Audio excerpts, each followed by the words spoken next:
ফরম্যাটে, যাতে দেখুন টেকনিক্যাল যে টার্মগুলো, এই যদি ফিশিং আমরা বলি PHISHING, ওটা হয়তো চট করে মানুষ ওই টার্মটা হয়তো বুঝবে না।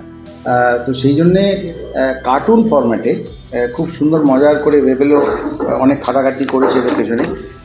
বিভিন্নভাবে আজকাল ছোটো বাচ্চারাও সারাক্ষণ মোবাইল নিয়ে তারা রয়েছে। ফেসে ডিজিটাল অ্যারেস্ট, এটা যেরকমভাবে ঘটছে, যেভাবে এমনও শোনা যাচ্ছে এবং প্রত্যক্ষ করা যাচ্ছে যে অনলাইনে গিয়ে এফডি বানিয়ে দিয়ে দিচ্ছে, এফডি ভেঙে দিচ্ছে। এবং আমাদের জীবনে আমরা যত বেশি ডিজিটাল স্পেসে এন্টার করছি, ডিজিটাল স্পেসে যত বেশি এন্টার করছি, সেটা ক্রেডিট কার্ডই হোক, বাকি সমস্ত আমাদের আইডি কার্ড হোক, ব্যাংকের অ্যাপ দিয়ে, অ্যাপের মাধ্যমে আপনি ব্যাংকের যাবতীয় যা কিছু করতে পারেন। তো এইগুলো অবভিয়াসলি আমাদেরকে কোথাও না কোথাও ভালনারেবলও বানিয়ে দিচ্ছে। অনেক মানুষ অ্যাওয়ারনেসের অভাবে এগুলোর মোকাবিলা করতে পারছে না, কাউন্টার করতে পারছে না।